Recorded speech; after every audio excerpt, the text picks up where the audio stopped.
तो प्रथम पूज्य भगवान गणेश की जय, माँ शारदे की जय, माँ पार्वती की जय, देवादिदेव महादेव की जय, श्री राधा रानी बिहारी जी की जय, माता सीता की, प्रभु श्री रामचंद्र की, लखन लाल जी की, हनुमान स्वामी की, भरत जी शत्रुघ्न की जय, ब्रह्मा विष्णु महेश की जय।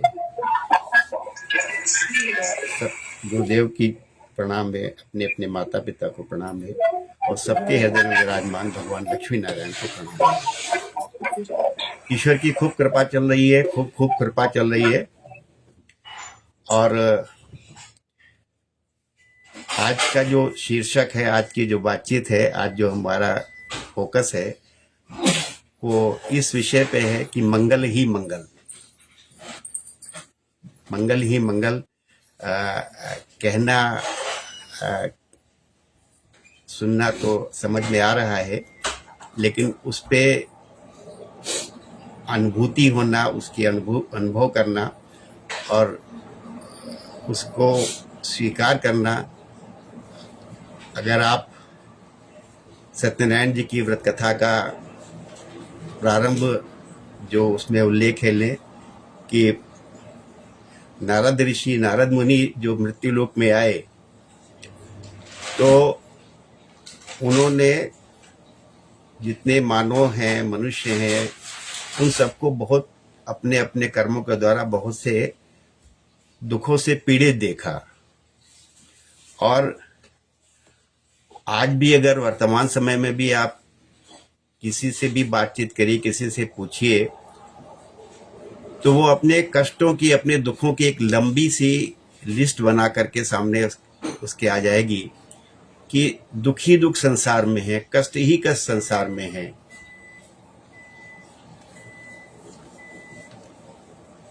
तो ये जो हम प्रायः जो अनुभूति करते हैं, यहाँ तक कि जो सत्यनारायण जी की कथा में भी जहाँ से बात शुरू होती है कि दुख बहुत है संसार के पास में, और ऐसे में जब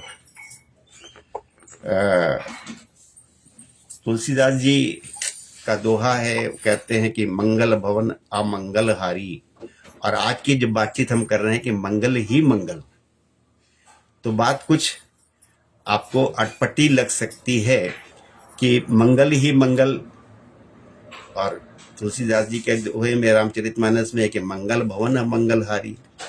तो मंगल ही मंगल, आज हम लोग थोड़ा इस पे ही गहराई में जाएंगे कि मंगल ही मंगल।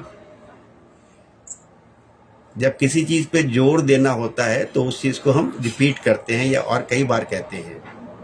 बहुत सी जगह विज्ञापन लिखा रहता है, कोई चीज का होता है साड़ियां ही साड़ियां। बहुत पहले कभी जब ट्रेन से यात्रा करते थे तो बड़े बड़े दीवारों पे पेंटिंग होती थी, रिश्ते ही रिश्ते एक बार मिल तो ले। तो उसी लहजे में आज आपसे बातचीत हो रही है कि मंगल ही मंगल। आप श्रीमद् भागवत को समझ तो लें, आप गीता, श्रीमद् भगवत गीता को, आप श्री रामचरितमानस को, अपने धर्म पुराण को, धर्म ग्रंथों को समझ तो लें, जान तो लें, अपना तो लें, मंगल ही मंगल। तो उसी हम लोग भाव से, उसी बातचीत से जो है आज की बातचीत करते हैं कि जब हम दुख ही दुख महसूस करते हैं, दुख कष्ट का ही अनुभव करते हैं, तब मंगल ही मंगल कैसे है। और जो लोग धर्म की राह पे चल रहे हैं, थोड़ा बहुत सत्संग सुनते हैं, अध्यात्म की राह पे हैं, उनके सामने अक्सर उनको समझाने के लिए, उनको शिक्षा देने के लिए एक बात गुरु लोग, संत लोग कहते हैं कि अगर आपको किसी चीज की चाह है और वो चाह अगर आपकी पूरी ना की जाए, आपकी वो इच्छा पूरी ना की जाए, तो उसमें जो है, जो गुरु है या भगवान है या माता है या पिता है या कोई वैद्य है, वो आपका हित देख रहा है। आप उसको वो गुरु को या वैद्य को या माता पिता को, भगवान को लगता है कि भाई इसको ये चीज देंगे तो ये चीज इसके लिए हानिकारक हो जाएगी, इसके लिए नुकसानदेह होगी, इसके लिए जो है वो दुखों का कारण होगा। तो हमको समझाया जाता है कि भाई अगर हमको कोई चीज की इच्छा है, हमको कोई चाह है, तो हम परेशान ना हो, क्योंकि भगवान जो कर रहा है, ईश्वर जो कर रहा है, गुरु जो कर रहे हैं, माता पिता जो कर रहे हैं, वैद्य जो कर रहा है, वो हमारे हित को ध्यान में रख के कर रहा है। तो हम तो धर्म के राह पे, अध्यात्म के राह पे शिक्षा के लिए हमको समझाया जाता है कि भैया बच्चा मिठाई मांग रहा है, मिठाई उसमें इसलिए नहीं देंगे, मिठाई से बच्चे को तकलीफ हो जाएगी। बहुत सी चीजें खाने के लिए हम चाहते हैं, वैद्य जी मना कर देते हैं। ऐसे ही ईश्वर के बारे में समझाया जाता है। बहुत कीड़े हैं। तो ये बात तो हमने खूब समझ रखी है कि जो हम चाहते, इसीलिए कई बार हमको कई लोग बड़े अच्छे अच्छे उदाहरण, बड़े बड़े कोटेशन देते हैं कि हरि कृपा और हरि इच्छा, कि भैया अगर हमारी इच्छा के हिसाब से हमको चीज मिल जाए तो समझ लो हरि कृपा हो गई, और अगर हमारी इच्छा के हिसाब से चीज नहीं मिली तो हमको हरि इच्छा है। तो हमको बड़ा ज्ञान दिया जाता है, बड़ा समझाया जाता है, और कहा जाता है कि अगर हमारी मनचाही चीज ना मिले तो इसमें हमारा अच्छा है, इसमें हमारा हित है। लेकिन प्रभु की रीति, भगवान की रीति, गुरु की रीति, जो सदगुरु है उसकी रीति बड़ी विलक्षण है। वो हर तरह से चलता है। वो आपका कल्याण, अगर आप कोई चीज चाहते हो दे दे तब भी कल्याण है, ना दे तब भी कल्याण है, और दे दे तब भी कल्याण है। हम तो खाली ये समझाया जा रहा है, अगर हमको कहा जाता है कि आप थोड़ा अपना लेवल ऊंचा करिए, थोड़ा आप समझदारी बढ़ाइए, और आपको आपकी मनचाही चीज नहीं मिली तो इसमें आपका हित है आपका।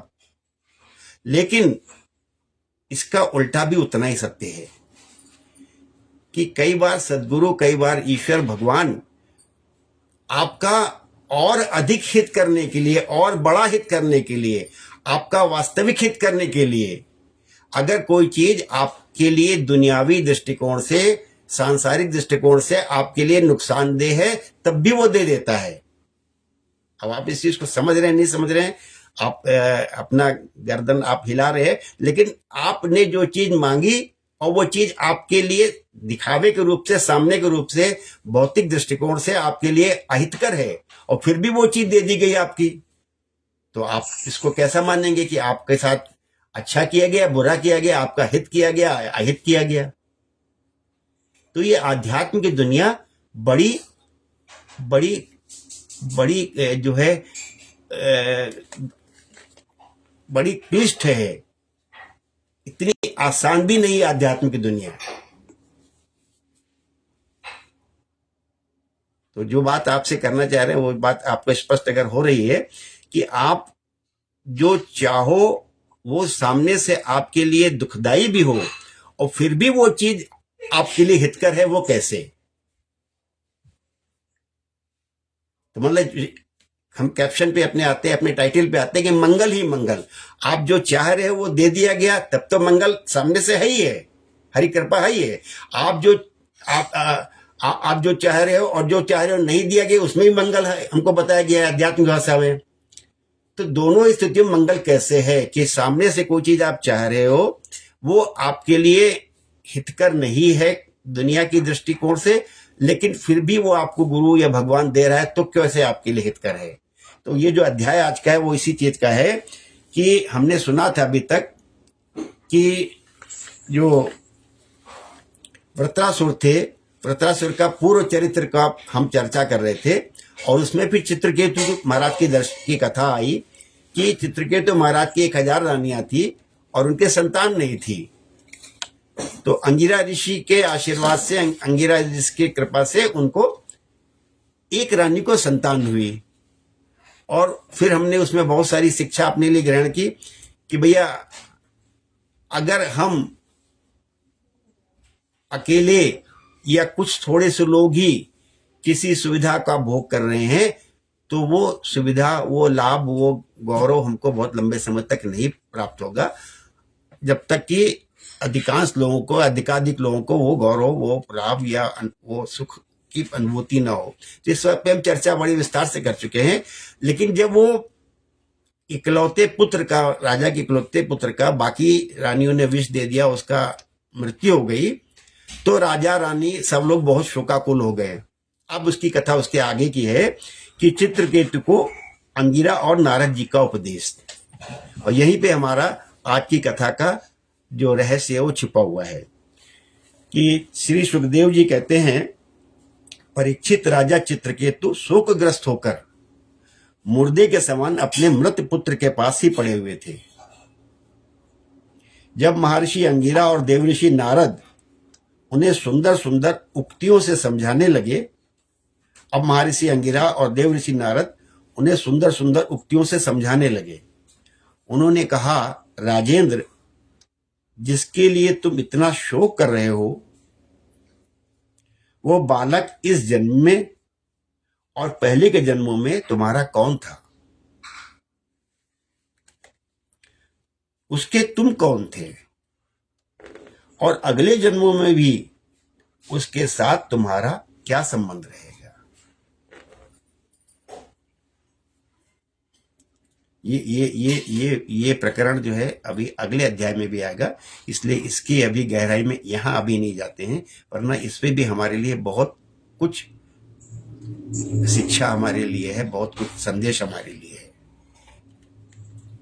हम अपना अपना अपना अपना करके अपना बहुत करते रहते हैं।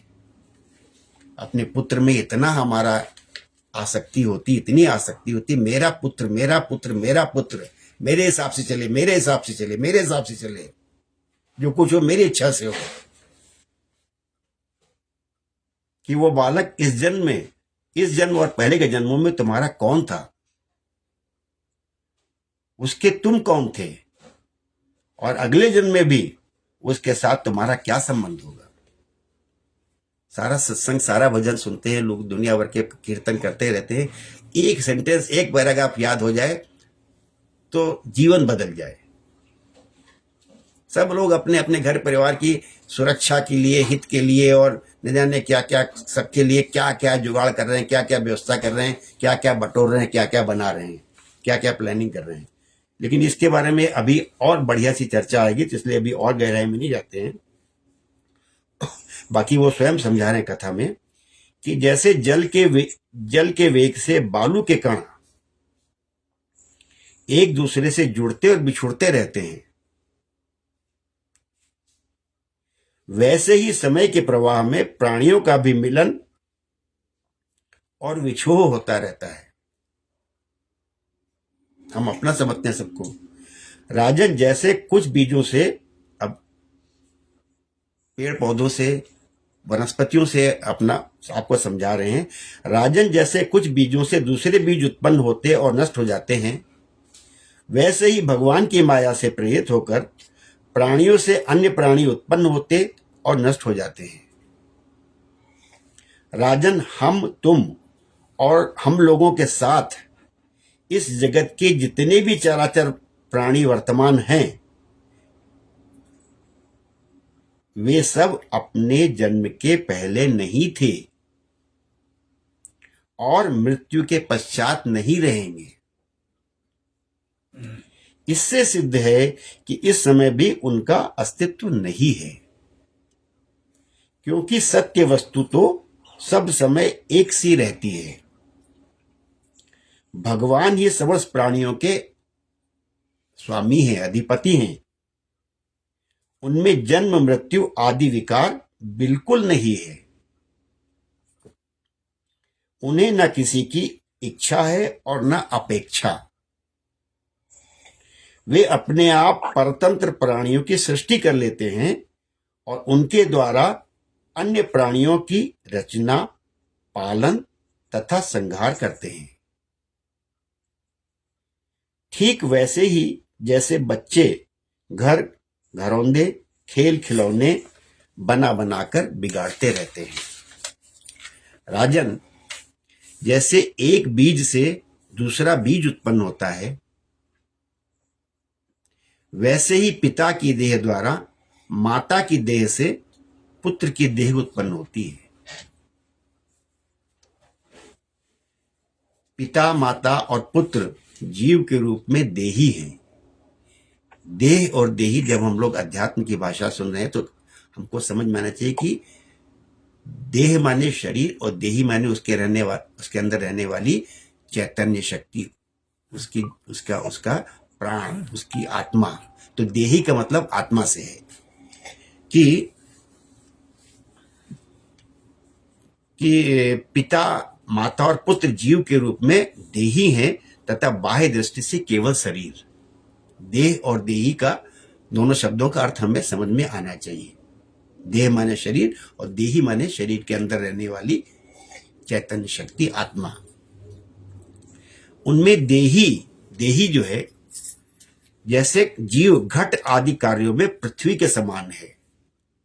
जैसे मिट्टी होती है, पृथ्वी होती है, हर पात्र में, हर बर्तन मिट्टी से बनता है, लेकिन इसका स्वरूप अलग अलग होता है, लेकिन बेसिकली तो मिट्टी ही है वो। तो उनमें देही जीव घट आदि कार्यों में पृथ्वी के समान नित्य है। राजन, जैसे एक ही मृत्तिका रूप, मिट्टी का रूप वस्तु में घटत्वादि जाति और घट आदि व्यक्तियों का विभाग केवल कल्पना मात्र है, उसी प्रकार यह देही और देह का विभाग भी अनादि एवं अविद्या कल्पित है। उसके जो दो अलग अलग हम अनुभूति कर रहे हैं, मूल रूप पे तो जितना भी बना है, चाहे वो सुराही है, चाहे गमला है, चाहे है तो मिट्टी ही। श्री सुखदेव जी कहते हैं, राजन, जब महर्षि अंगिरा और देव ऋषि नारद ने इस प्रकार राजा चित्रकेतु को समझाया बुझाया, तब उन्होंने कुछ धीरज धारण करके शोक से मुरझाए हुए मुख को हाथ से पोंछा और उनसे कहा। राजा चित्रकेतु बोले, आप दोनों परम ज्ञानवान और महान से भी महान जान पड़ते हैं तथा अपने को अवधूत वेश में छिपाकर यहां आए हैं। कृपा करके बतलाइए, आप लोग हैं कौन? मैं जानता हूं कि बहुत से भगवान के प्यारे ब्रह्मवेत्ता, ब्रह्म को जानने वाले मेरे जैसे विषयासक्त प्राणियों को उपदेश करने के लिए उन्मत्त का सा वेश बनाकर पृथ्वी पर स्वच्छंद विचरण करते रहते हैं।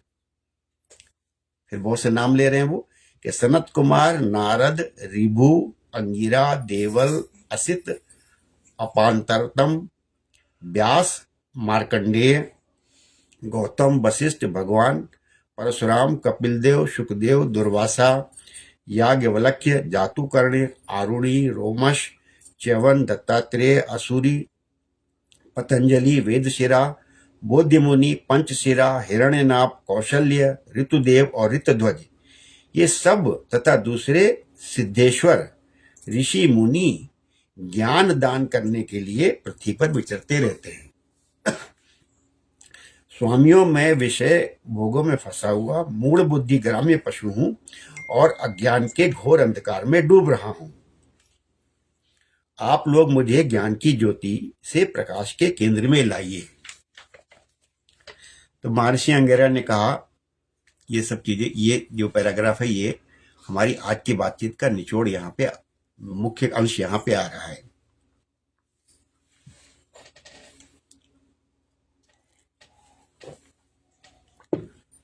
महर्षि अंगिरा ने कहा, राजन, जिस समय तुम पुत्र के लिए बहुत लालायित थे, तब मैंने ही तुम्हें पुत्र दिया था। मैं अंगिरा हूं। ये जो तुम्हारे सामने खड़े हैं, स्वयं ब्रह्मा जी के पुत्र सर्वसमर्थ देवऋषि नारद हैं। जब हम लोगों ने देखा कि तुम पुत्र शोक के कारण बहुत ही घने अज्ञाना अंधकार में डूब रहे हो, तब सोचा कि तुम भगवान के भक्त हो, शोक करने योग्य नहीं हो, अतः तुम पर अनुग्रह करने के लिए ही हम दोनों यहां आए हैं। राजन, सच्ची बात तो यह है कि जो भगवान और ब्राह्मणों का भक्त है, उसे किसी अवस्था माने उसको अंडरलाइन कर लीजिए, उसे किसी अवस्था में शोक नहीं करना चाहिए।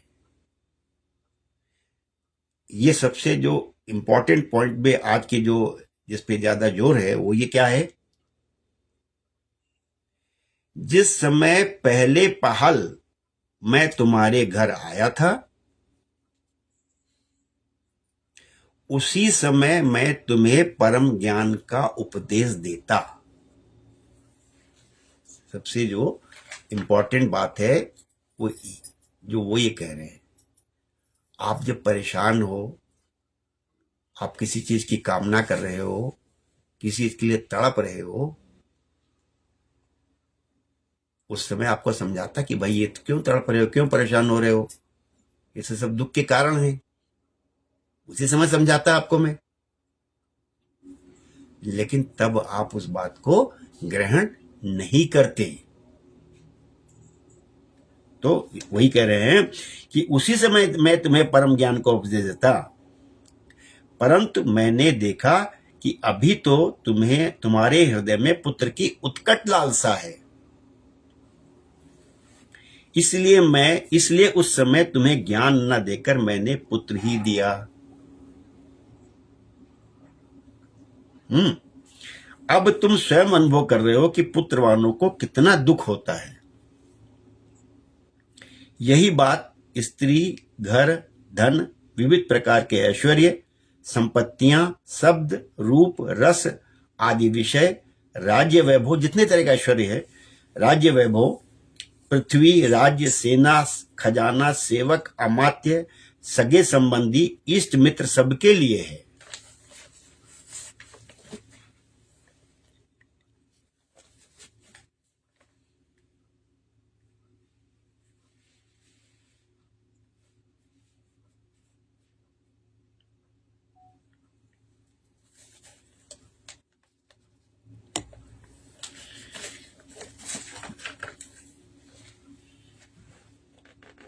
यही बात स्त्री, घर, धन, विविध प्रकार के ऐश्वर्य, संपत्तियां, शब्द, रूप, रस आदि विषय, राज्य वैभव, पृथ्वी, राज्य, सेना, खजाना, सेवक, अमात्य, सगे संबंधी, इष्ट मित्र सबके लिए है, क्योंकि ये सब के सब अनित्य हैं।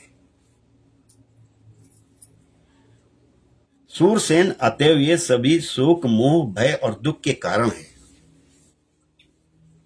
मन के खेल खिलौने हैं, सर्वथा कल्पित और मिथ्या हैं, क्योंकि ये ना होने पर भी दिखाई पड़ रहे हैं। है नहीं वास्तव में, लेकिन हमको लगता है कि हैं, दिखाई पड़ रहे हैं। यही कारण है कि ये एक क्षण दिखने पर भी दूसरे क्षण लुप्त हो जाते हैं। ये गंधर्व नगर, स्वप्न, जादू और मनोरथ की वस्तुओं के समान सर्वथा असत्य हैं। जो लोग कर्म वासनाओं से प्रेरित होकर विषयों का चिंतन करते रहते हैं, उन्हीं का मन अनेक प्रकार के कर्मों की सृष्टि करता है। जीवात्मा का यह देह जो पंचभूत, ज्ञानेंद्रिय और कर्मेंद्रियों का संघात है, जीव को विविध प्रकार के क्लेश और संताप देने वाली कही जाती है। इसलिए तुम अपने मन को विषयों में भटकने से रोककर शांत करो, स्वस्थ करो और फिर उस मन के द्वारा अपने वास्तविक स्वरूप का विचार करो तथा इस द्वैत भ्रम में नित्यत्व की बुद्धि छोड़कर परम शांति रूप परमात्मा में स्थित हो जाओ। देव ऋषि नारद ने कहा, राजन, तुम एकाग्र चित्त से मुझसे ये मंत्रोपनिषद ग्रहण करो। इसे धारण करने से 7 रात में ही तुम्हें भगवान संकर्षण का दर्शन होगा। नरेंद्र, प्राचीन काल में भगवान शंकर आदि ने श्री संकर्षण देव के ही चरण कमलों का आश्रय लिया था। इससे उन्होंने द्वैत भ्रम का परित्याग कर दिया और उनकी इस महिमा को प्राप्त हुए, जिससे बढ़कर तो कोई है ही नहीं, समान भी नहीं है। तुम भी बहुत शीघ्र ही भगवान के उसी परम पद को प्राप्त कर लोगे। इति श्रीमद्भागवते महापुराणे पारमहंसायां संहितायां षष्ठ स्कंदे चित्रकेतु सांत्वनम नाम 15 अध्यायः। ओम नमो भगवते वासुदेवाय। जय श्री कृष्ण। अब जो आपको थोड़ा गहराई में, थोड़ा गूढ़ जो बातचीत चिंतन आपसे करने का, आपको समझाने की बातचीत चल रही है। ये जो उपदेश बाद में नारद जो अंगिरा ऋषि ने दिया, वो उपदेश तो हमको सब लोग देते रहते हैं। वो उपदेश हमको सब लोग देते रहते हैं कि भाई ये जो संसार है नित्य नहीं है, अनित्य है। संसार की में मोह रखना, संसार की कामना करना, ये दुख का कारण है। ये तो सब समझाते हैं हमको। बड़े बड़े भजन बने हैं, बड़े बड़े संत महात्मा कीर्तन में, भजन में, अपने प्रवचन में यही सुनाते हैं। लेकिन यहां जो इसके अंदर की एक गहराई है, अगर वो आप समझते हो तब आपका मंगल ही मंगल है। तब आपका मंगल ही मंगल है। मंगल किस तरह से है कि हमने बात वहां से शुरू की थी कि हमारी कुछ भी कामना है, कुछ भी इच्छा है, कुछ भी चाह है, कामना को माना गया है कि कामना ही सारी बुराइयों की जड़ है। काम क्रोध मद मोह लोभ नाथ नरक के पंथ। तो कहा ये तो गया है कि कामना सबसे बुराइयों की जड़ है। कामना पूर्ति होती है तो अहंकार आ जाएगा, कामना पूर्ति नहीं होगी तो हमको जो है फिर निराशा हो जाएगी। कामना लेकिन जो भगवान की सृष्टि है, जो रचना है, जो इस अध्याय का गहराई है, वो आप समझिए। इस अध्याय की गहराई ये है कि प्रभु की सृष्टि, प्रभु की लीला बहुत निराली है। प्रभु की सृष्टि, प्रभु की लीला बहुत निराली है। बात वहीं फिर से आ रही है कि अगर हम जो चाह रहे हैं उस चाह में हमारा हित नहीं है और उस चाह से हमको कोई दूर भगा दे, उस चाह के प्रति जो हमारा मोह अज्ञान है वो खत्म कर दे, तो हमारा कल्याण हो जाएगा।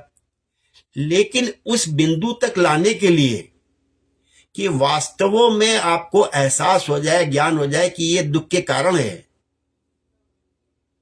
आपको पहले उस दुख का अनुभव कराया जाता है। जब तक आपको दुख का अनुभव नहीं होगा तब तक उस क्या क्या दुख हो सकता है, क्या क्या कष्ट हो सकता है, आपको समझ में ही नहीं आएगा। तो ईश्वर की सृष्टि जो है, ईश्वर ने जितने विषय बनाए हैं यहाँ पर, उन विषयों को बनाने का भी एक उद्देश्य है। उन विषयों को बनाने का भी एक उद्देश्य है कि जो कुछ भी ईश्वर ने बनाया है वो एक प्रक्रिया है, वो एक मार्ग है, वो एक रास्ता है, वो एक क्रम है कि उस क्रम के द्वारा ही आपको वास्तविक अनुभूति होती है, वास्तविक ज्ञान होता है। तो ये गूढ़ बात है। सत्संग काफी गहराई में हमारा है, काफी उच्च स्तर पे हमारा, इसलिए सब बातें हम लोग कर पा रहे हैं। शुरू से सब बातें करते तो शायद आपके समझ में नहीं आती। शुरू से अगर ये बातें करते तो शायद ये बातें हमको आपके समझ में नहीं आती।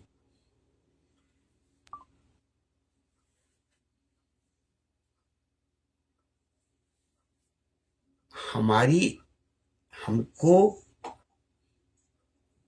जो चार पुरुषार्थ कहे गए हैं, धर्म अर्थ काम मोक्ष, अगर हमको सीधे मोक्ष के बिंदु पे ले जाकर के पहुंचाना कोई चाहे या हम पहुंचना चाहें तो हम सीधे मोक्ष के बिंदु पे नहीं पहुंच सकते हैं।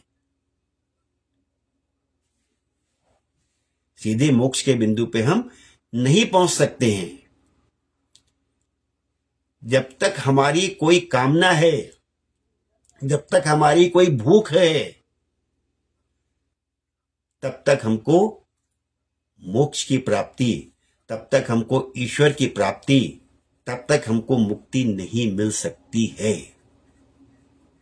और इसलिए ईश्वर सद्गुरु आपके लिए अहितकर होते हुए भी वास्तविक ज्ञान कराने के लिए कि आपको कितना कितना कष्ट, अगर केवल कोरी बातों से समझाया जाता तो समझ में नहीं आता। कहते हैं कि ठोकर खा के ही व्यक्ति को अकल आती है। ये एक छोटी सी बात है, लेकिन इसमें ठोकर की अहमियत है। अगर अगर अकल अकल आती है ठोकर खाने के बाद ही आती है।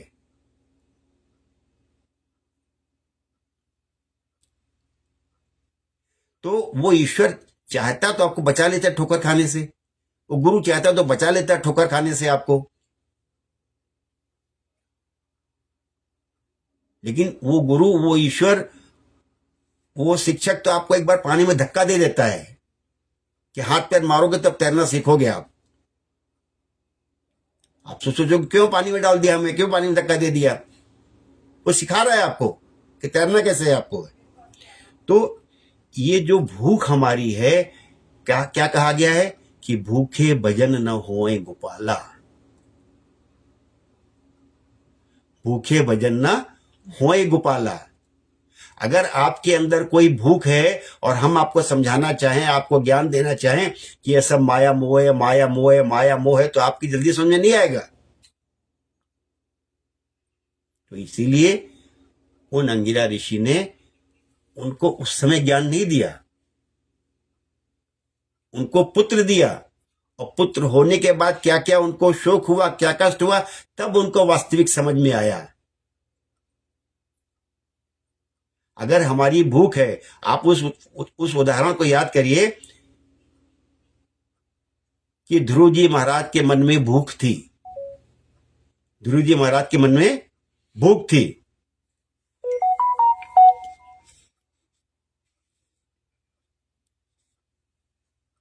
ध्रुव जी महाराज के मन में भूख थी कि भाई जो है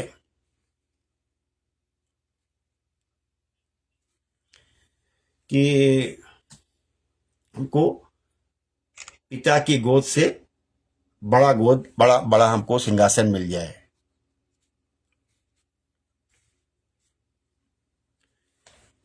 तो ईश्वर के मिलने के बावजूद भी, भगवान के दर्शन होने के बावजूद भी, चूंकि उनकी भूख बनी हुई थी, इसलिए पहले उस भूख की पूर्ति की गई। वो ईश्वर से निराहार रहे। कहते भूखे भजन न होए गोपाला। ध्रुव जी के बराबर की तपस्या तो कोई कर ही नहीं सकता है। भोजन का त्याग किया, कुछ दिन वो फल फूल पे रहे,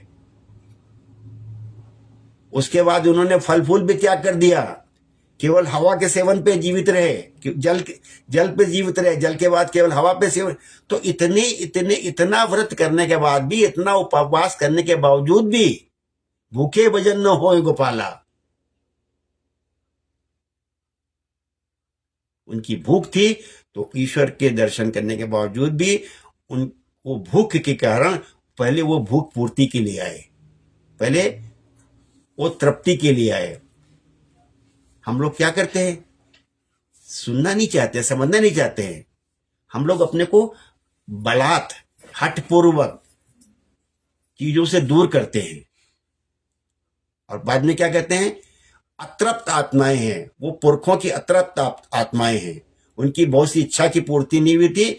और वो अभी हम देख रहे थे सीरियल वगैरह कि वो माता जी की अंतिम इच्छाएं थी, वो पूर्ति नहीं तो ब्राह्मणों को खिला देते हैं। पिताजी की अंतिम इच्छाएं नहीं थी, अभी उनको ब्राह्मणों को खिला देते हैं।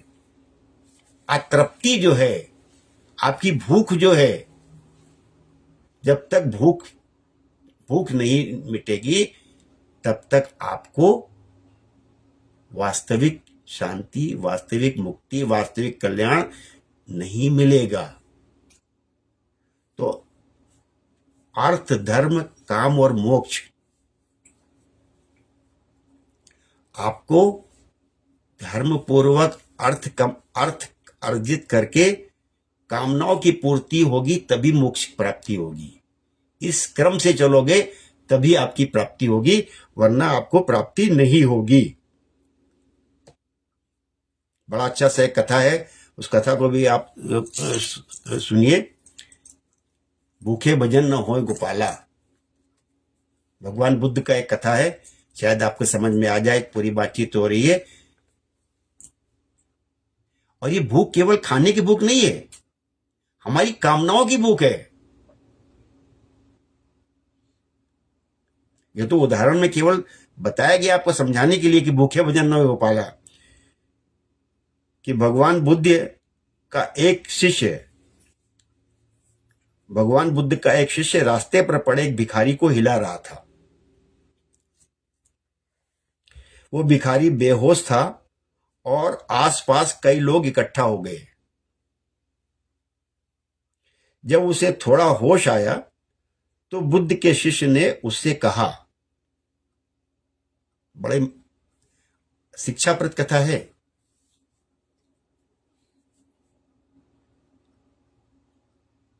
वो भिखारी बेहोश था, आसपास कोई लोग इकट्ठा हो गए थे। जब उसे थोड़ा होश आया तो बुद्ध के शिष्य ने उससे कहा, यहां पड़े पड़े जीवन खत्म हो जाएगा, ऐसे ही मर जाओगे। अंत समय में कम से कम कुछ अच्छी बातें सुन लो। हमको सब लोग सिखाते ही हैं, मृत्यु होनी है, मृत्यु होनी है, मृत्यु होनी है। काहे परेशान होते हो, काहे इधर उधर भटक रहे हो, मृत्यु होनी है।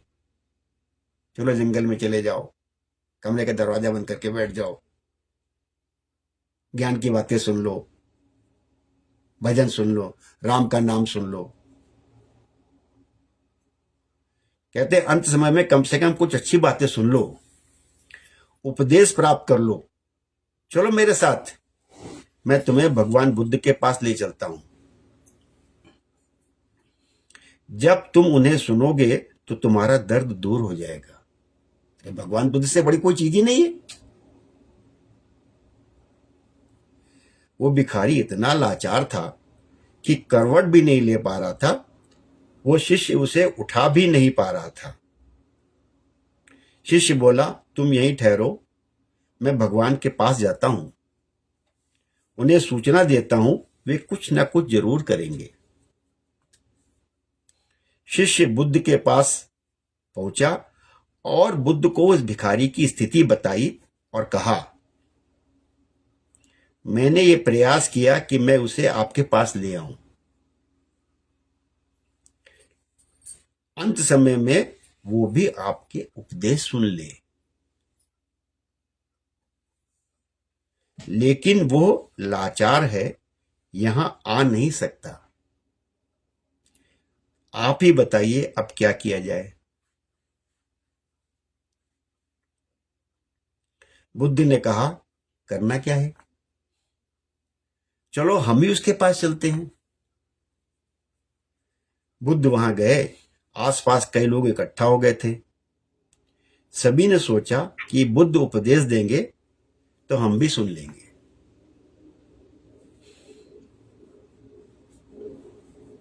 बुद्ध ने कहा, ठहरो, सबसे पहले कुछ भोजन की व्यवस्था करो और इसे खाने के लिए दो। भोजन की व्यवस्था की गई और जैसे ही खाना उस भिखारी के पेट में गया, वो गहरी नींद सो गया। सभी ने कहा, ये तो सो गया। बुद्ध ने कहा, हमारा काम हो गया। सभी ने कहा, ये तो सो गया। बुद्ध ने कहा, हमारा काम हो गया। चलो अब हम यहां से चलते हैं। उस शिष्य ने और आसपास खड़े लोगों ने बुद्ध से कहा, कैसा मूर्ख है ये, खाना खाकर सो गया। आप यहां आए थे, इसने उपदेश भी नहीं लिया। बुद्ध ने कहा, ठीक है, कोई बात नहीं, कई दिनों से भूखा प्यासा था, ये भूख से ही मर रहा था, इसके लिए अब मेन बात आ रही है जहां से हमने बात शुरू की थी। इसके लिए सबसे बड़ा उपदेश यही है। अंगिरा ऋषि के दृष्टिकोण से देखोगे तो राजा चित्रकेतु के लिए सबसे बड़ा उपदेश यही था कि उनको पुत्र को प्राप्ति कराना, क्योंकि पुत्र की प्राप्ति के बाद उनको बहुत से फिर अनुभूति हुई, लेकिन वो अनुभूति ज्ञान के रूप में हुई जाकर के उनको वास्तविक ज्ञान हो पाया। सांसारिक दृष्टि से तो उनको कष्ट की अनुभूति हुई, बट आध्यात्मिक दृष्टिकोण से, वास्तविक दृष्टिकोण से उनको रियल ज्ञान की प्राप्ति हुई कि हर अमंगल में मंगल छुपा हुआ है।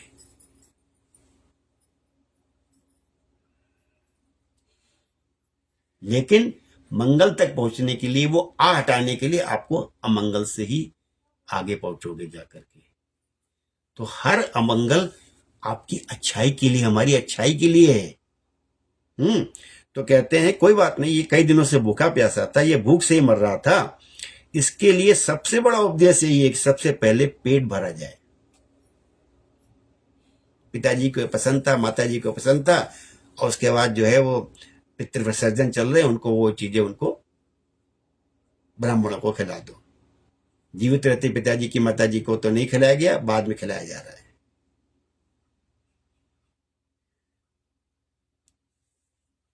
तो कोई बात नहीं, ये कई दिनों से भूखा प्यासा था, ये भूख से ही मर रहा था, इसके लिए सबसे बड़ा उपदेश यही है कि सबसे पहले पेट भरा जाए।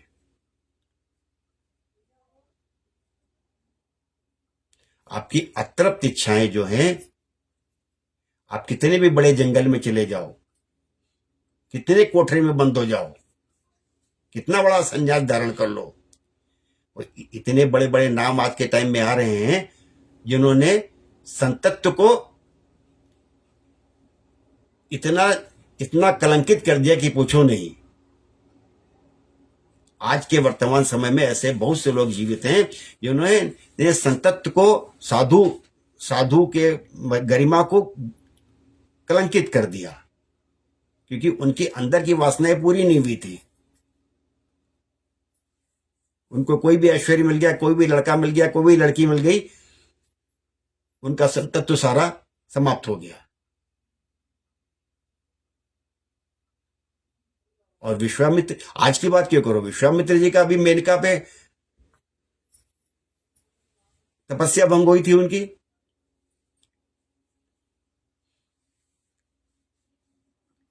तो अगर कोई व्यक्ति भूखा है तो वो धर्म का मर्म नहीं समझेगा। भूखे भजन न होए गोपाला।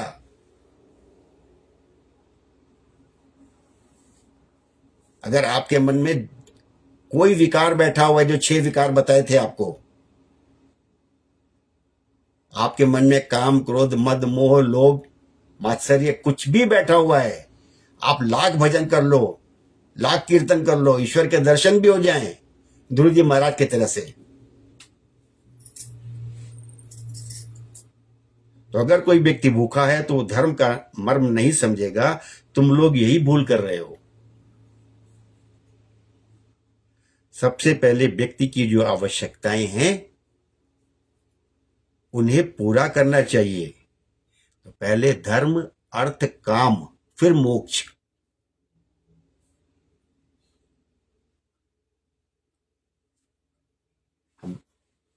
पुत्र चाहिए, पुत्र में ऐसा चाहिए, पुत्र वैसा चाहिए, पुत्र की शादी ऐसी होनी चाहिए, पुत्र का विवाह ऐसा होना चाहिए, पुत्र की बहू ऐसी होनी चाहिए, हमारे न रहने के बाद पुत्र का होना चाहिए। यही भूख हमारी बनी हुई है। सबसे पहले व्यक्ति की जो आवश्यकता है उन्हें पूरा करना चाहिए, उसके बाद ज्ञान की बातें करनी चाहिए। हम धर्म के नाम पर कितने ही कर्म करें, लेकिन सबसे पहले देखें कि हमारे आसपास कोई भूखा न रहे। कि अब तो मजहब कोई ऐसा भी चलाया जाए कि पड़ोसी हो भूखा तो मुझसे भी न खाया जाए। लेकिन सबसे पहले देखें कि हमारे आसपास कोई भूखा न रहे। किसी का पेट भरने के बाद ही हम उसका हृदय भर सकते हैं।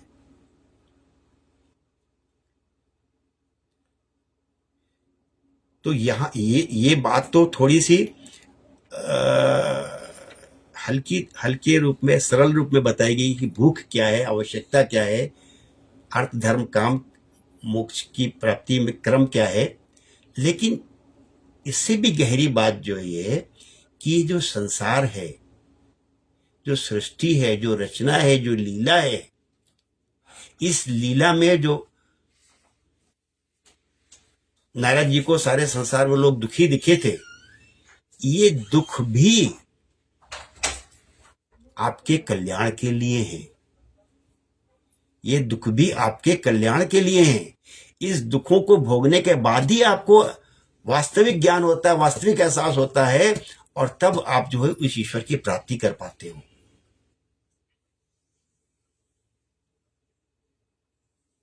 तो इसलिए मंगल ही मंगल, इसीलिए कहा गया है, गीता जी का जो सार बना हुआ है कि जो हुआ अच्छा हुआ, जो हुआ अच्छा हुआ, माने हमारी इच्छा की पूर्ति नहीं हुई वो भी अच्छा हुआ, और इच्छा की पूर्ति हुई वो भी अच्छा हुआ।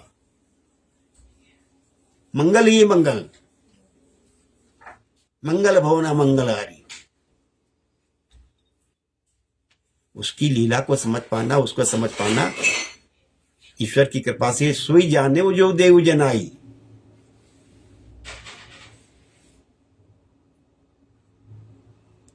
हम लोग सोचते हैं कि हमारे हिसाब से हो तो अच्छा है, हमारे हिसाब से ना हो तो अच्छा नहीं है। जो हुआ सो अच्छा हुआ।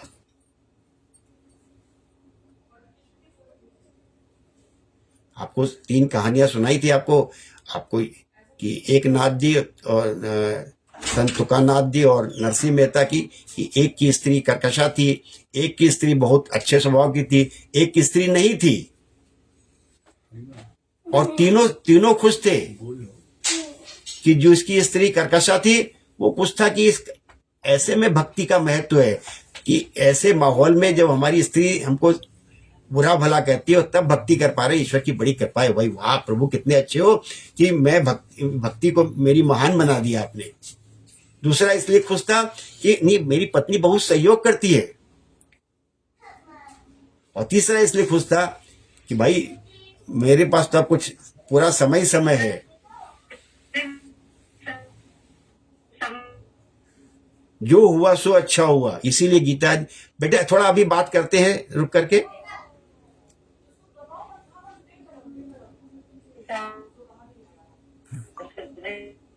आवाज कट रही, थोड़ा रुक के बात करते हैं। तो जो हुआ सो अच्छा हुआ।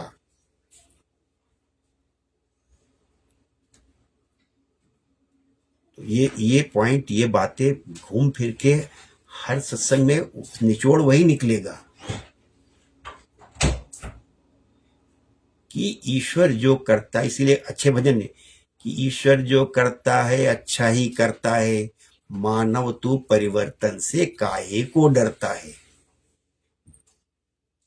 ईश्वर जो करता है, कोई चीज मिली या नहीं मिली, कि महाराज जी कोई गांव वाला गाय छोड़ के गया है, बाहर जा रहा है वो, चलो अच्छी बात है, गाय दूध मिलेगा। महाराज जी वो आया है, गाय वापस मांगने आया है, कोई बात नहीं, जो हमको बाद में सब साफ सफाई करनी पड़ती थी वो सबसे बच गए हम लोग। मंगल ही मंगल।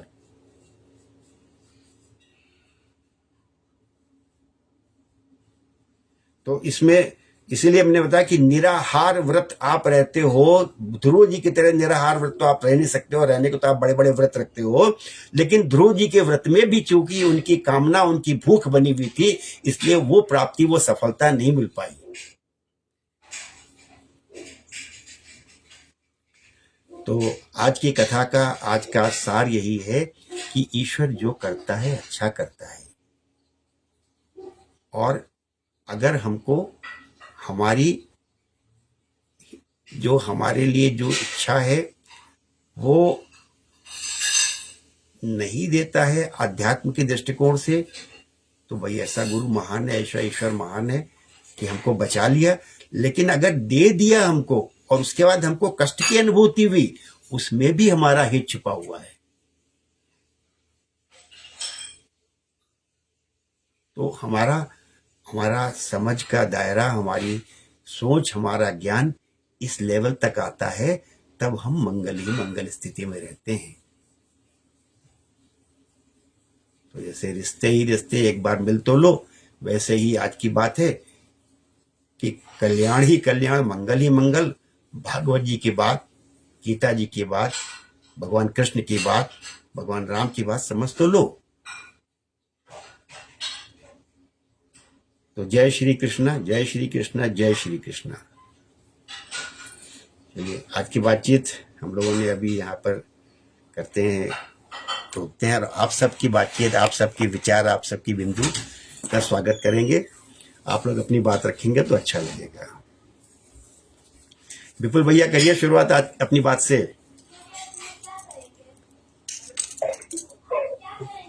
जी खुश रहिए, जय प्रभु ठाकुर की कृपा है। ठाकुर थोड़ा शोर यहाँ पे ज्यादा है ना, आपको सुनाई पड़ा कि नहीं पड़ा? आपके बाथरूम के अंदर आ गए। जी जी जी। ये तो शायद आपको सुनाई पड़ रहा हो। ये आपने जैसे बताया ना कि हम लोग समझते हैं कि कोई चीज अगर हमारे मन की नहीं हुई है तो ईश्वर ने हमारे साथ अमंगल कर दिया। लेकिन भगवान जो भी करता है हमारे हित के लिए करता है, हमारे मंगल के लिए करता है। बोला अल्टीमेटली तो वो मंगल ही होने वाला है। मान लीजिए हमारी कहीं जा रहे हैं, यात्रा पे जा रहे हैं, हमारी ट्रेन छूट गई, हम नहीं पकड़ पाए, लेट हो गए किसी कहते एग्जाम वगैरह से, है ना। वो ट्रेन आगे जाके कहीं एक्सीडेंट हो जाती है या कुछ हो जाता है, या फ्लाइट हमारी मिस हो जाती है, फ्लाइट बाकी कुछ मिसहैपनिंग हो जाती है, तो हमको उस समय तो लगता है कि शायद भगवान ने बड़ा गड़बड़ कर दिया, हमको इंटरव्यू देने जाना था और हमारी फ्लाइट मिस हो गई, हमारी ट्रेन मिस हो गई है। लेकिन अगर अल्टीमेट देखेंगे तो शायद उसके लिए उन्होंने कोई अच्छा सोच रखा हो, या उससे बेटर कोई ऑप्शन मेरे लिए हो। तो इसलिए क्षणिक समय तक हमें लगता है कि हमारा साथ अमंगल हो गया है, हमारा नुकसान हो गया है, लेकिन ईश्वर अल्टीमेटली कुछ अच्छा करने वाला होता है, इसलिए वो अमंगल होता है। जैसे राजा चंद्रकेतु का पुत्र वियोग अगर स्थिति ना पैदा होती तो उनको ज्ञान वाली चीज की स्थिति ना आती, तो वो ज्ञान मार्ग पे जा ना पाते हो, वही उसी राज्य में, अपने पुत्र में, अपने पत्नियों में ही सब बिजी रहते हैं, उनको जो एक्चुअल ज्ञान की प्राप्ति वो उनको ना हो पाती। भैया, आपकी बात आपने सही कही है, लेकिन इससे एक कदम आगे आपको ले जाना चाह रहे थे, और थोड़ा सुनने में आपको शायद अच्छा नहीं लगता है, इसलिए सब लोग ये बातें नहीं करते हैं। मंगल ही मंगल की बात तो है कि ट्रेन हमारी छूट गई तो अच्छा ही था, चलो ट्रेन छूट गई हमारी, उसमें कुछ अच्छा ही थी। ट्रेन, थोड़ा शब्द कड़वे हैं, कहना आसान है, भगवान करे सब लोग समझ सके, उस पर अमल कर सके। ट्रेन मिल गई, और ट्रेन मिलने के बाद दुर्घटना हो गई, मृत्यु हो गई। हम तो उस पॉइंट पे आना चाह रहे हैं कि ट्रेन भी मिली, ट्रेन मिलने के बाद दुर्घटना भी हो, मृत्यु भी हो गई। मंगल वहां पे भी ढूंढना है। वासांस जीर्णानि यथा विहाय नवानि गृह्णाति नरोपराणि तथा शरीराणि विहाय जीर्णानि अन्यानि संन्याति नवानि देहि। नया वस्त्र मिलेगा आपको, जीवन नया मिलेगा अंतिम चिता में जलकर। हाँ बिल्कुल सही। आपको मंगल ही मंगल है, आपको नया वस्त्र मिल रहा है।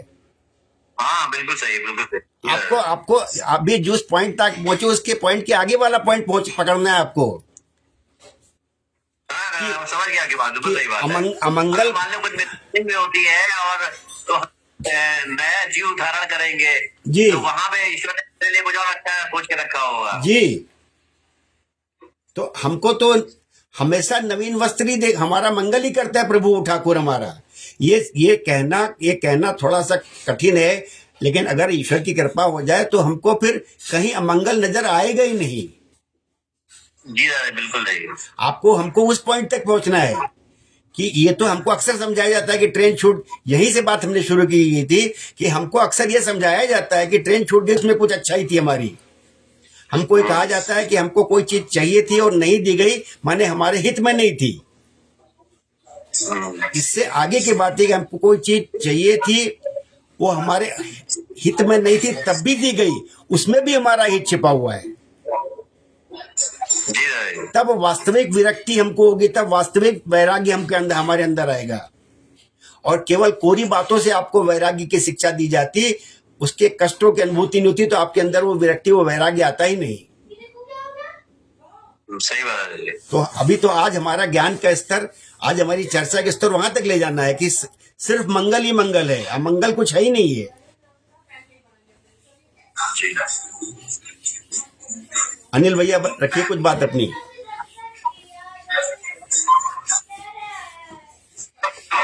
जी दादा जी, ठीक है, बिल्कुल जी, कहा सही है। अगर जो कुछ भी होता है हमारे मंगल के लिए होता है, भगवान जो करता है उससे परम मंगल ही होता है हमारा। हम सोचे कुछ भी, कहें कुछ भी, लेकिन जो कुछ होता है भगवान करता अच्छा ही करता है। हम लोग प्रश्न उठाते हैं, गाने ऐसे कि भाई संसार बनाए, दुनिया बनाने वाले काहे को दुनिया बनाई।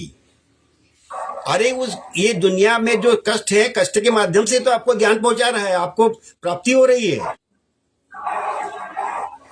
इस दुख न हो सुख की अनुभूति, सुख में दुख की अनुभूति नहीं होगी। जी, सुख और दुख दोनों होना जरूरी है। बिल्कुल बिल्कुल। अब आपके बात समझ में थोड़ी अच्छी से आ रही है। नम्रता जी बोलिए कुछ अपनी बात। अरे पिताजी, हरिओम। आपकी तो आवाज भी थोड़ी थोड़ी अभी हल्की सी ब्रेक हो रही थी। हाँ, हो सकता है थोड़ा सा। आज रिकॉर्डिंग भी कर रहे तो उसमें भी थोड़ा सा कुछ व्यवधान आ गया, बंद हो गई रिकॉर्डिंग। आप जैसे कह रहे थे कि पहले भी हम लोग ने उस पे एक बार उस चीज को देखा हुआ है, बट जैसे काका जी ने भी कहा वो भी फैक्टर है। और मतलब हम जो अपनी उससे समझते हैं कि क्या है कि मतलब ज्यादा जो भी चल रहा है आपकी लाइफ में, कि हर चीज में जो बहुत माइन्यूटली उसको माइक्रोस्कोपिक उससे जो बुद्धि लगाने की जो होड़ मची हुई है, हमको लगता है कि वो भी एक बहुत ज्यादा दिक्कत करती है, जो हम रियलाइज करते हैं। अगर उसको बहुत हर चीज में बिल्कुल हर एंगल से टूल ना देखें, और वही कहते हैं कि बुद्धि ना विवेक का इस्तेमाल करके बस एक उसको उसमें देखें कि अब जो है यही, ये अच्छे के लिए यही है, तो वो जो बहुत ज्यादा उस चीज के लिए फैक्टर फील होता है कि भाई बड़े लॉस में हो गए, ये तो बहुत ही गलत हो गया, या उससे जो एंगर, एजिटेशन या जो भी होता है उन सबसे थोड़ा स्किप किया जा सकता है। बाकी जो होता है वो विधान है। अब वो आप कभी आप सही कर रहे होते, वो चीज लकीली हो जाती, तो आपको लगता है कि आपके अपने एफर्ट्स हैं उसमें तो हो गया। बट लेकिन ये है कि अगर वही उसी तरीके से कुछ कर रहे हैं एफर्ट, उसमें गलत भी हो गया, तो वो आपको उतना ही विलिंगली उसको एक्सेप्ट करना पड़ेगा। तो ऐसे है। अब जैसे रील्स है, बहुत सारी रील्स होती है, तो लोग घंटों रील्स देखते रहते हैं, तो वो रील्स में देख के बहुत सारे आपके अंदर चीजें एक्साइट आपको करेगी। इस तरह की कार सेल्फ ड्राइविंग फीचर है या सेल्फ पार्किंग फीचर, ये तो हमको अब लेनी है नेक्स्ट। तो आपने अपनी एक डिजायर सेट कर ली, तो अब डिजायर सेट कर ली, फिर आप उसको चेस करने में किस तरीके से वहां तक पहुंच रहे हैं, या कोई घर है या कोई भी ऐसी चीज है, तो उससे बचने के लिए हम ये कहते हैं कि हम रील्स देखेंगे नहीं, ठीक है। लेकिन अगर उसके बावजूद आपकी लाइफ में कुछ ऐसा आना है कि कुछ आप एडवेंचर्स या कुछ अलग सा कुछ कर लेते हो, तो मतलब उसका कोई ऐसा स्किप भी नहीं है। जो चीजें जैसी हैं, बस केवल एक मूल बात अभी मान सकते हो कि भाई जैसा जो हो रहा है अच्छे के लिए हो रहा है। बिल्कुल सही बच्चे, मतलब उससे ज्यादा क्या कर सकते हैं बच्चे। बिल्कुल सही है ये बात जो आप बोल रहे हो, और इसी को बोलते हैं सहज योग, सहज दृष्टि। इजियर सेड देन डन वाली बात है। कहना तो आसान है, हम तो शायद 1% भी अमल नहीं कर पा रहे हैं, बट ये ऐसा लगता है। बच्चे आप सुन रहे हो, ये सुन रहे हो, ये अमल करने की ही एक प्रक्रिया है, शुरुआत है ये। हमारा आप सुन रहे हैं, जो आप जो अपने लिए कर रहे हो वो बात हमारे लिए भी उतनी लागू होती है। ऐसा नहीं आप और हम अलग अलग नहीं है। जो आप कह रहे हो वही बात हमारे लिए भी लागू होती है। तो हम और आप अलग अलग नहीं है। ये हम लोग सबके लिए भगवान की कृपा है, शिक्षा है, प्रेरणा है कि हम लोग ये बात सुन रहे हैं। तो इसलिए जो है बिल्कुल सही है। जो ये अनंत कथा है प्रभु की, ठाकुर की, भागवत जी की, चलती रहेगी। बट जिस बिंदु तक आप समझ रहे हैं, पकड़ रहे हैं, वो भी बहुत अच्छी बड़ी बात है। प्रखर भैया बताइए कुछ। हाँ, सही कॉन्सेप्ट है कि लोगों को एक्सेप्ट करनी चाहिए, जो जैसा भी आउटकम है, जिस तरह का भी आउटकम है, उसको एक्सेप्ट करना चाहिए और उसमें जो फर्दर इम्प्रूव कर सकते हैं, कैसे उससे लर्न कर सकते हैं, उसको समझ के आगे बढ़ना चाहिए। थोड़ा कठिन विषय है, इसमें बोलना, समझना बोलना कठिन है, सबके लिए कठिन है, लेकिन थोड़ा प्रयास किया गया है। बताइए आशा जी, आप बताइए। हाँ, ये है कि भाई जो कुछ भी हम सुन रहे हैं उस पर चलने का प्रयास करें, बस यही है। उनको यही कहेंगे कि भाई जो अच्छी अच्छी बातें आप बताते हैं उसको हम लोग अमल करें और फिजूल बातों में अपना करके फिर अपना हित ना करें। तो इसलिए जो सुन रहे हैं तो सुनते रहो और अपना हित करते रहो। जय श्री कृष्ण। जय श्री कृष्ण, जय श्री कृष्ण। ये जो दुखों से मुक्ति है, ये जो कष्टों से मुक्ति है, मंगल ही मंगल होना है, यही एक मार्ग है, यही एक रास्ता है। बस इसी पे हम ईश्वर की कृपा से आ रहे हैं, चल रहे हैं। प्रभु की कृपा बने रहे। भाभी जी बताइए, अपनी कुछ बात करिए। देखिए, ईश्वर की हर बात में कोई ना कोई उद्देश्य छुपा होता है। तो हम लोग भी सोचना कि ईश्वर जब कर रहा है अच्छा ही कर रहा है, वो सोचकर खुश रहना चाहिए। चलिए, बहुत अच्छी बात है। आज आपने काफी कम शब्दों में अपनी बात रखी, काफी अच्छा है, लेकिन बहुत मर्म है। और इस कथा पे हम लोग बराबर चर्चा करते रहे और करते भी रहेंगे।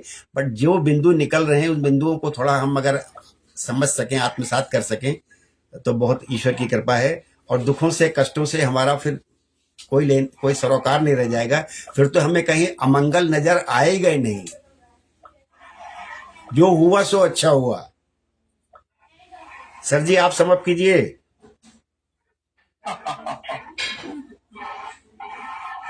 एक्चुअली क्या है ना, आपकी जो कथा है वो बड़ी सार गर्भित है और उसको समझना बड़ा मुश्किल है। अभी जो आपने सारी बातें बताई हैं उसमें एक हम लोग जितने भी प्राणी जगत है वो एक लेवल पे पहुंच गया है कि भाई मैं यहाँ तक पहुंच गया हूँ, जबकि ये बिल्कुल भ्रम है हमारा। जो ईश्वर का जो विधान है वो उसे मालूम है कहाँ पर कौन लेवल पर है, उसमें उसको आगे ले जा रहा है। तो हम अच्छा बुरा इसीलिए करते हैं कि भाई हम यहाँ तक पहुंच गए तो हमें अब इसके आगे मिलना चाहिए, जबकि ईश्वर को मालूम है कि आप यहाँ नहीं पहुंचे हो, आप इससे नीचे हो, वो आपको दे रहा है। बहुत अच्छी है, ठाकुर की कृपा है, बिहारी जी की, राधा रानी की कृपा है। अभी अहमदाबाद फ्लाइट में लड़के की फ्लाइट मिस हो गई तो बड़ी गालियां दे रही थी, बड़ा वो दे रही थी, सिस्टम को वो कर रही थी और वो सब उसने किया। और कुछ ही क्षण बाद वो जब प्लेन क्रैश हो गया, उसमें सारे लोग मर गए, तो वो बड़ी खुश हो रही थी, वो बड़ी अच्छी कह रही थी कि ईश्वर ने मेरा कितना अच्छा किया। तो ये लेवल हम लोग डिसाइड करते हैं जो कि नहीं करना चाहिए। वो लेवल ईश्वर ने डिसाइड कर रखा है, वो मैं कहता हूँ वही ठीक है। आपने जो अंत के जो सेंटेंस बोला है, जो वाक्य बोला, यही सारा मर्म छुपा हुआ है। हाँ, कि ये इसी को समझना था, इसी को समझाना था। और यही बात आप समझ रहे हैं कि जो हम सोचते थे कि वो जो लड़की सोच रही थी वही सत्य है, उससे भी परे सत्य है। बिल्कुल, उससे भी परे सत्य है कि ईश्वर जो करता है अच्छा करता है। बिल्कुल बिल्कुल बिल्कुल बिल्कुल। चलिए, जय श्री कृष्ण। ठाकुर की, बिहारी जी की, राधा रानी की खूब खूब कृपा हम पे है। ऐसे ही हम सब पे कृपा बरसती रहे। अनिल भैया, आप जी अपना करिए, आज आपका कथा का समापन करिए। राधे राधे राधे राधे। धर्म की जय हो, धर्म का नाश हो, धर्म का नाश हो, सद्भावना हो, सद्भावना हो, विश्व का कल्याण हो, विश्व का कल्याण हो, भगवान का अवतार हो, भगवान का अवतार हो। हर महादेव। हर हर महादेव, हर हर महादेव, हर हर। आज के आनंद की जय हो, जय हो, जय हो, जय हो, जय। राधे राधे, राधे राधे।